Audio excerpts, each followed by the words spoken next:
నమస్కారం సార్. నమస్తే. సార్, సునీత గారు నిన్న ప్రెస్ మీట్‌లో ఒక మీడియా పర్సన్ అడుగుతారు. ఆ వివేక గారి రెండో భార్య గురించి చెప్పండి అంటే, ఐ డోంట్ నో అన్నట్టు ఆమె చెప్పేసి ఎళ్ళిపోతుంది. అయితే ఈ కాంటెస్ట్‌లో ఒక వీడియో బయటకొచ్చింది సార్ వివేక గారికి సంబంధించి. అందులో ఆయన తన రెండో భార్య అబ్బాయితో కలిసి ఆడుకుంటున్న వీడియో. అసలు ఈ వీడియో ఎవరు లీక్ చేశారు? అందులో ఏముంది? మరి అసలు వివేక గారి రెండో భార్య ఎవరు? ఆ లవ్ స్టోరీ ఏంటి సార్? వివేకానందరెడ్డి రెండో భార్య షమీం ఆమె పేరు. వాళ్ళ కొడుకు పేరేమో షహన్షా. సో వీళ్ళిద్దరి గురించి మనం చెప్పుకున్నాం. ఒకసారి ఈ కాంటెక్స్లో ప్రజెంట్ ఏం జరుగుతుంది, అట్లాగే వీళ్ళిద్దరి మధ్య అసలు ఎలా పరిచయం ఏర్పడింది అనేది మాట్లాడదాం. సో యాక్చువల్గా ఏంటంటే ఇది వివేకానందరెడ్డి హత్య అనేది 2019లో జరిగింది, మార్చి 15. దాని తర్వాత ఆ ఎన్నికల్లో దాన్ని జగన్ ఉపయోగించుకున్నాడు పొలిటికల్గా. దాంట్లో ఫస్ట్ జగన్ ఫస్ట్ తెలుగుదేశం ఒక సిట్ వేసింది. తర్వాత జగన్ అధికారంలోకి వచ్చిన జగన్ ఒక సిట్ వేశాడు. చాలామంది వాంగ్మూలాలు అరెస్టులు అయినాయి.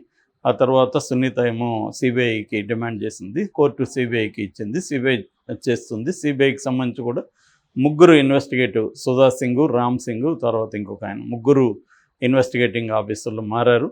ఇప్పటికి కూడా అది ఇంకా కొలిక్ అయితే రాలేదు. ఫైనల్ ఛార్జ్ షీట్ ఇప్పటికి కూడా వేయలేదు. ట్రయల్ స్టార్ట్ కాలేదు. అది కేసు పరిస్థితి. అయితే ఇప్పుడు ఈ కేసును తెలుగుదేశం కంటే కూడా సునీత షర్మిల ఉపయోగించడం మొదలుపెట్టారు.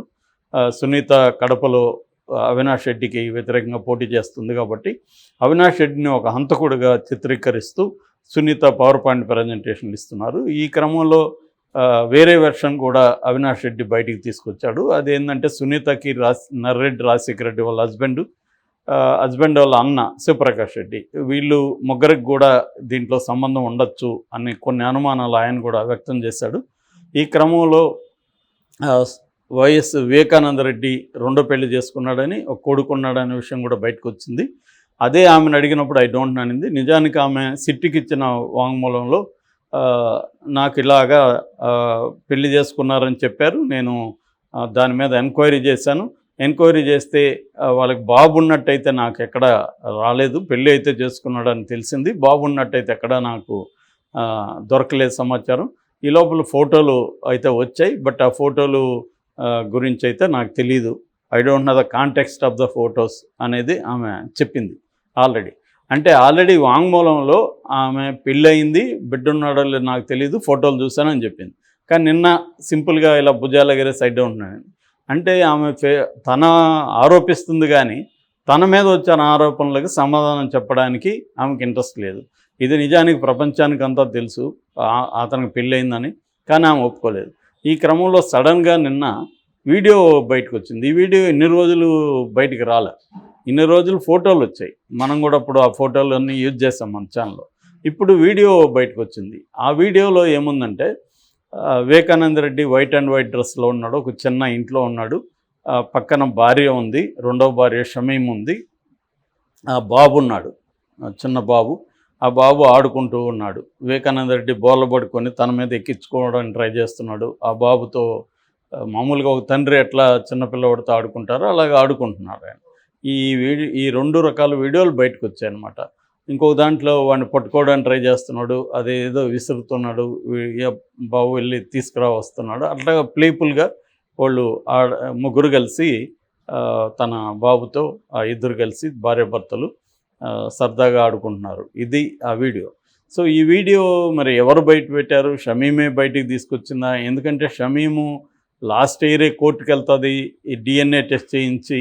ఎందుకంటే దస్తగిరి వివేకానందరెడ్డికి పుట్టలేదు ఈ బాబు, ఈమెకి వేరే వాళ్ళతో అఫైర్ ఉందని ఆరోపించాడు అప్పట్లో.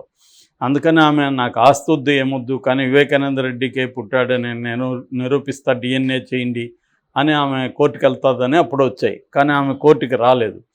అయితే ఆమె సిబిఐకి ఇచ్చిన వాంగ్మూలం బయటకు వచ్చింది. ఆ సిబిఐ వాంగ్మూలం మన దగ్గర కూడా ఉంది. ఆ వాంగ్మూలం మొత్తం చదివాను నేను. అందులో ఆమె డీటెయిల్గా తనకి ఎలా పరిచయం అయ్యాడు ఏంటి మొత్తం కూడా డీటెయిల్గా వివరించింది. ఆమె చెప్పింది ఏంటంటే వీళ్ళది పులివెందుల, వీళ్ళ అక్క పేరు గౌజియా బేగం. సో వీళ్ళిద్దరూ కలిసి చెన్నైలో 2005లో బయోటెక్నాలజీ అండ్ ఇన్ఫర్మేషన్ టెక్నాలజీలో కోర్స్ చేశారు. దాని తర్వాత హైదరాబాద్ వచ్చారు. హైదరాబాద్లో ఒక పీజీ హాస్టల్లో ఉండి ఉద్యోగ వేటలో ఉన్నారు. ఇద్దరు కలిసి డాక్టర్ రెడ్డిస్ ల్యాబొరేటరీకి వెళ్ళారు జాబ్ కోసం. అక్కడ వాళ్ళు మీకు జాబ్ ఇవ్వాలంటే రికమెండేషన్ లెటర్ కావాలన్నారు. వాళ్ళకి ఇక్కడ ఎవరు హైదరాబాద్లో తెలియదు. ఈ గౌజియాకి హస్బెండ్ ఉన్నాడు, షేక్ బాషా సాహిబ్ అంటారు ఆయన్ని. కొద్దిగా ఆయన రెస్పెక్ట్ఫుల్ గై అనమాట ఆ ఏరియాలో, పులివెందుల ఏరియాలో. సో ఆయనకి ఫోన్ చేసింది గౌజియా. ఫోన్ చేసి ఇలాగా మాకు ఎవరైనా దగ్గర రికమెండేషన్ లెటర్ తీసి ఇవ్వంటే, ఆయనకి వివేకానంద రెడ్డి తెలుసు అక్కడ. సో ఆయన వివేకానంద రెడ్డి దగ్గరికి ఇంటికి వెళ్ళి ఒక రికమెండేషన్ లెటర్ రాయించి దాన్ని వీళ్ళకి పంపించాడు. ఈ లోపల వివేకానంద రెడ్డి గౌజియా ఫోన్ నెంబర్ తీసుకొని భాషతో ఉన్న సాన్నిహిత్యంతో నేను ఒకసారి మాట్లాడతాను వాళ్ళని, వాళ్ళు ఏమన్నా అక్కడ ఏమన్నా ఇబ్బంది పెట్టినా నేను ఫాలోఅప్ చేస్తానని చెప్పి ఆయన గౌజియాకు ఫోన్ చేశాడు. గౌజియాకు ఫోన్ చేసి ఇచ్చారు ఆ లెటరు అది అంటే, ఇప్పుడే వెళ్తున్నాం అంటే, నేను కూడా హైదరాబాద్లో ఉన్నాను, మీరు ఎక్కడ ఉన్నారు చెప్పండి అంటే, ఇట్లా రెడ్డి ఫౌండేషన్ దగ్గర, రెడ్డి ల్యాబ్స్ దగ్గరికి రండి, మేము అక్కడికి వెళ్తున్నాం అంటే, మీరు అక్కడే ఉన్నా నేను వస్తాను, మీరు లోపలికి వెళ్ళకండి, బయట కూర్చొని ఉండండి అక్కడ అని చెప్తే, తర్వాత ఈయన అప్పటికి ఎంపీ ఈయన గన్మెన్ వెళ్ళాడు. వెళితే వాళ్ళిద్దరూ పరిచయం అయ్యారు ఈయనకి, గౌజియా అండ్ షమీమ్.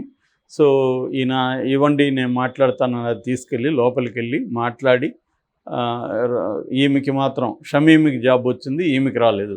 ఎందుకంటే ఈమెకి క్వాలిఫికేషన్ ఏదో సూట్ కాలేదు. షమీమ్కి అయితే జాబ్ వచ్చింది, నీకు జాబ్ వచ్చిందని ఆర్డర్ కూడా ఇచ్చేశాడు. వాళ్ళిద్దరు షాక్ అయ్యారు. ఎందుకంటే వాళ్ళకి ఈమెకి జాబ్ వస్తుందో తెలియదు, ఈయన ఏం చేశాడు ఇంత ఇదిగా అనేసి. వీళ్ళు వెళ్ళి మాట్లాడేసి వచ్చే లోపల ఆయన బయట సిగరెట్ తాగుతున్నాడు.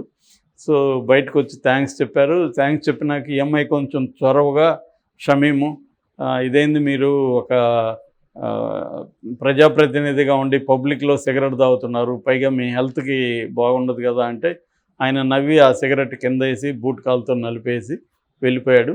అప్పటి నుంచి ఆయన అప్పుడప్పుడు వాళ్ళ అక్క ఫోన్ నెంబర్కి చేసి ఈమెతో మాట్లాడేవాడు సరదాగా. అయితే ఈమె జాబ్లో చేరలేదు. ఎందుకంటే ఒక జాబ్లో చేరదాం అనుకున్న, రేపు చేరదాం అనుకుంటే ఈరోజు నైటు అర్ధరాత్రి వాళ్ళ అక్క లేచి ఏడుస్తుంది. ఎందుకక్క ఏడుస్తున్నావు అంటే, నీకు జాబ్ వచ్చింది నాకు రాలేదు అని ఏడుస్తుంది. సో దాంతో ఈ అమ్మాయి ఒక నిర్ణయం తీసుకుంది, నీ అక్కకి జాబ్ వచ్చే వరకు మనం కూడా జాబ్ చేయొద్దు అనుకొని ఆమె జాబ్లో జాయిన్ కాలేదు. ఇది తెలిసి వివేకానంద రెడ్డి ఈమెను అప్రిషియేట్ చేశాడు. అక్క మీద నీకు ఎంత ప్రేమ ఉంది, మీ ఇద్దరికి నేను ఉద్యోగాలు తీస్తానని చెప్పాడు. అలాగా వీళ్ళిద్దరికి పరిచయం అయింది. 2007-8 ప్రాంతంలో ఈయన ఫస్ట్ ప్రపోజ్ చేశాడు. అప్పటి వరకు రెండేళ్ళు కాదు, అప్పటి వరకు ఒక 1 year అయి ఉంటుంది పరిచయం అయ్యి. 1 year తర్వాత ఆయన ప్రపోజ్ చేశాడు. ప్రపోజ్ చేస్తే ఈమె ఆశ్చర్యపోలేదు, ఎందుకంటే అప్పటికే ఆయన మాటల్లో ఎంత తన మీద ఇంట్రెస్ట్ ఉందని అర్థమైంది. సో ప్రపోజ్ చేస్తే ఈమె ఒప్పుకోవడానికి 2 years పట్టింది. ఎందుకంటే ఆల్రెడీ ఆయనకి పెళ్ళయింది, పిల్లలు ఉన్నారు, ఆమె సునీత రెడ్డి ఉంది. సో పెళ్ళయి ఆమెకి అన్యాయం చేస్తానేమో, నాకు కూడా అక్కలు ఉన్నారు కదా అనేది ఆమె ఆలోచించింది. అయితే ఆయన కన్విన్స్ చేశాడు, ఆమెకు నాకు ఎటువంటి రొమాంటిక్ సంబంధం లేదు, ఆమెకి ఆస్మా ఉంది, తర్వాత హై బీపీ ఉంది, మాకు చిన్నప్పుడే పెళ్లి చేసేసారు, సో మా మధ్య పెద్ద అనుబంధం కూడా లేదు, బట్ అట్లనే నేను ఆమెను విడిచిపెట్టను, ఆమెను కూడా నేను టేక్ కేర్ చేస్తున్నాను అనేది చెప్పాడు. దాంతో ఆమె కన్విన్స్ అయింది. రెండోది, ఈయన భార్యతో ఏమీ లేకపోయినా ఆమె వదిలిపెట్టలేదు అనేది ఈయన మీద గౌరవం కూడా పెరిగింది. అలాగా ఆమె పెళ్ళికి ఒప్పుకునింది 2 years తర్వాత. దాంతో 2010లో పెళ్ళి జరిగింది. ఈ పెళ్ళి జరిగిన పద్ధతి కూడా ఆమె డీటెయిల్గా వివరించింది. హైదరాబాద్లో ఎక్కడో ఒక ఇండిపెండెంట్ హౌస్లో జరిగింది. ఆ ఏరియా కూడా నాకు ఐడియా లేదు. మేము పులివెందల నుంచి ట్రైన్లో వచ్చాము. నేను, మా బంధువులు, మా అక్క, మా పిల్లలు అందరూ కలిసి ఇక్కడికి వచ్చాము. 2 కార్లు పంపించారు ఆయన రైల్వే స్టేషన్కి. ఆ 2 కార్లలో ఇంటికి వచ్చాము. ఇంటికి వచ్చిన తర్వాత డిస్కషన్ జరిగింది.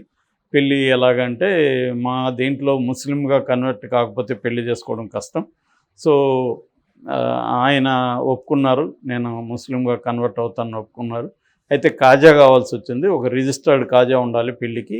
బట్ బయట నుంచి కాజాని తీసుకొస్తే ఇది బయటికి లీక్ అయితే అప్పటికి జగన్కి కాంగ్రెస్ మధ్య గొడవలు ఉన్నాయి, దీనివల్ల జగన్ కెరీర్ కూడా అఫెక్ట్ అవ్వచ్చు అని ఆయన ఆలోచించి ఈ భాష అనే కాజాగా వ్యవహరించుకున్నారు. ఎందుకంటే ఈయనకి అట్లాంటి అలవాట్లు ఉన్నాయి, భాషకి ఇంతకుముందు కూడా ఎక్స్పీరియన్స్ ఉంది. సో భాష అనే కాజాగా వ్యవహరించి పెళ్లి చేశారు. ముందుగా ఈయన పేరు మార్చుకొని ఈయన కన్వర్ట్ చేశారు. ఈయన కల్మా చదవాలన్నమాట, కల్మా చదివారు. కల్మా చదివి ఈయన పేరు మహమ్మద్ అక్బర్గా పేరు మార్చారు. పేరు మార్చిన తర్వాత నన్ను నికా చేసుకున్నారు. ఆ తర్వాత ఆ పెళ్ళికంతా కూడా 3.5 లక్షలు మాకు ఇచ్చారు. అందులో నేను కొంత బంగారు కొనుక్కున్నాను, కొంచెం చిన్న ఖర్చులు అయ్యి. తర్వాత మేమందరం కూడా మమ్మల్ని అందరినీ కూడా ఆయన రైల్వే స్టేషన్కి తీసుకెళ్ళి ఆ ఊరికి పంపించేశారు. మా ఊరికి సింహాద్రిపురం వెళ్ళి పంపించేశారు. దాని తర్వాత ఇక్కడ ఒక చిన్న ఇల్లు తీసి ఇచ్చారు. ఆ ఇంట్లో ఉండమన్నారు. ఆ ఇంట్లో నేను ఉన్నప్పుడు ఈయన వారానికో 2 వారాలకో ఒకసారి వచ్చిపోయేవాళ్ళు. మేమిద్దరం నైట్ గడిపేవాళ్ళం. అలాగా ఉన్న తర్వాత నేను ఆయనకి అప్పట్లో చెప్పేవాడిని, నాకు నన్ను పెళ్లి చేసుకున్నాక మీకు అదృష్టం పడుతుంది అంటే ఆయన నవ్వుతూ ఉండేవాళ్ళు. కానీ ఆయనకి నిజంగానే మంత్రి పదవి వచ్చింది, వ్యవసాయ శాఖ మంత్రి. అది చూసి ఆయన నువ్వు చెప్పింది నిజమే అని చెప్పారు. నేను బాగా చూసుకుంటాను అది ఇది అన్నారు. నాకేమీ అంత ఆశలు లేవు. నాకు 20 ఎకరాల ల్యాండ్ ఉంది, అందులో ఒక 8 ఎకరాలు నా వాటా వస్తుంది, దాంతో నేను వ్యవసాయం చేసుకుని బతుకుతానని చెప్పాను. ఆయన నువ్వు అల్ప సంతోష్ అనేవాళ్ళు. ఈ క్రమంలో మాకు ఫోన్లు వచ్చేవి. ఇది పెళ్లి విషయం వాళ్ళకి తెలిసింది, సునీత వాళ్ళకి. సో శివప్రకాష్ రెడ్డి ఆయన చాలా హార్ష్గా బెదిరించేవాడు నన్ను ఫోన్లు చేసి. మా అక్క ఫోన్కు వచ్చేది, ఫోన్ చేసి బెదిరించేవాడు. రాజశేఖర్ రెడ్డి, నర్రెడ్డి రాజశేఖర్ రెడ్డి ఏమో అతను చాలా సైలెంట్గా అయ్యి కానీ మైండ్ గేమ్స్ ఆడేవాడు అతను. సునీత కూడా నాకు మెసేజ్లు పెట్టింది బెదిరిస్తూ, మా నాన్నను వదలకపోతే నేను అంత చేస్తానని. సో అందుకని భయంతో మేము ఎక్కడికి బయటికి వెళ్ళేవాళ్ళం కాదు, ఆ ఇల్లు కూడా రహస్యంగా ఉంచేవాళ్ళం అనేది చెప్పుకుంటా వచ్చింది. అలాగా 2014లో మాకు బాబు పుట్టాడు, షహెన్షా. ఈ బాబుని నేను నా రాజకీయ వారసుని చేస్తాను, ఈ బాబుని పబ్లిక్ స్కూల్లో నడుపుతానని చెప్పేవాడు, చదివిస్తానని. అయితే ఈయన మంత్రి అయినా కలవడం తగ్గిపోయింది, ఎందుకంటే ఆయన ఒంటరిగా రాలేని పరిస్థితి. ఆ టైంలో ఒక డీజీపీ ఇంట్లో 6 నెలలు నన్ను ఉంచాడు. ఆ డీజీపీ పేరు చెప్పలేదు ఆమె. సో డీజీపీ ఇంటి దగ్గరికి వచ్చి నన్ను కలిసేసిపోయాడు సీక్రెట్గా. ఇలాగా మాది కొంతకాలం జరిగింది. అయితే ఈ బెదిరింపులకి దీనికి నేను భయపడలేదు, ధైర్యంగానే ఉన్నాను. ఆయన కూడా చెప్పాడు. సో కొడుకు అంటే చాలా ఇష్టం ఆయనకి, ఎందుకంటే వారసులు లేరని ఆయన ఎప్పటి నుంచో బాధపడేవాడు. నాకు ఒక వారసుని ఇవ్వమని నన్ను అడిగేవాడు పెళ్ళయిన తర్వాత. సో కొడుకు పుట్టిన తర్వాత చాలా ప్రేమగా చూసుకునేవాడు. ఈ కొడుక్కి నేను ఆస్తి ఇవ్వలేకపోతున్నాను అని చెప్పేవాడు, ఎందుకంటే ఆయన అప్పటికే చెక్ పవరు అన్నీ కూడా వాళ్ళ చేతుల్లో పెట్టుకున్నారు ఈయన ఆస్తులన్నీ. చివరికి మణికొండలో ఉండే ఒక ఇల్లు కూడా వివేకానంద రెడ్డి అమ్మేశారు అనేది ప్రధానంగా చెప్పింది. అలాగే ఆమె జగన్ అయితే ఈ వివేకానంద రెడ్డిని చంపించుండే అవకాశం లేదు, చంపిన వాళ్ళకి ఆయన షెల్టర్ ఇచ్చే అవకాశం లేదు. ఎందుకంటే వివేకానంద రెడ్డికి జగన్కి ఉన్న అనుబంధం నాకు తెలుసు. వివేకానంద రెడ్డికి జగన్ మీద చాలా ప్రేమ ఉండేది. సో అవన్నీ కూడా చెప్పేవాడు అనేది ఆమె చెప్పింది. అయితే ఆ తర్వాత ఆమె ఎందుకు కనబడలేదంటే ఆమెకు భయం అయిందని చెప్తున్నారు. ఆమె తన బిడ్డని ఏమన్నా చేస్తారేమో, ముఖ్యంగా వీళ్ళే ఎవరు నర్రెడ్డి రాజశేఖర రెడ్డి, శివప్రకాష్ రెడ్డి బెదిరిస్తున్నారు కాబట్టి వాళ్ళు ఏమన్నా చేస్తారేమో, మనకు ఆస్తి వద్దు, రాజకీయాలు వద్దు, మన బిడ్డ బాగుంటే చాలనే మరి ఎక్కడో సీక్రెట్గా ఉందని చెప్తున్నారు. అయితే ఇప్పుడు సడన్గా ఈ వీడియో రావడం అనేది కొంత కల్లోలం సృష్టించినట్టుగా తెలుస్తుంది. మరి ఆమె ఏమన్నా రంగంలోకి వస్తుందా? ఇంతకుముందు చెప్పినట్టుగా ఆమె ఏమన్నా హైకోర్టుకి వెళ్ళి వివేకానంద రెడ్డికి నేను ఈ బిడ్డను కన్నానని నిరూపించడానికి ట్రై చేస్తుందా? అదంతా చేస్తే మాత్రం ఇంకా పెద్ద సంచలనం అయ్యే అవకాశం ఉంది. సునీతారెడ్డికి, షర్మిలకు కూడా ఇది పెద్ద ఇబ్బందికరంగా మారే అవకాశం ఉంది. ఎందుకంటే వాళ్ళు ఇప్పుడు కోర్టులో తేలకుండా వీళ్ళే హంతకుడిగా ప్రకటించడం కూడా కరెక్ట్ కాదు. నిజానికి అది సబ్జుడిస్ కింద వస్తుంది. ఆ రకంగా కూడా రేపు కోర్టులో కూడా సునీతకు ఇబ్బంది అయ్యే అవకాశం ఉంది. మరి ఎందుకు ఆమెకి ఇవన్నీ తెలియదని కాదు, ఎందుకంటే ఆమెకు సిద్ధార్థ లోత్రా లాంటి పవర్ఫుల్ అడ్వకేట్స్ ఉన్నారు, తెలిసే చేస్తున్నట్టుగా మనం అర్థం చేసుకోవాలి. అంటే ఆమె కోర్టులో హోప్ పోయినట్టుంది.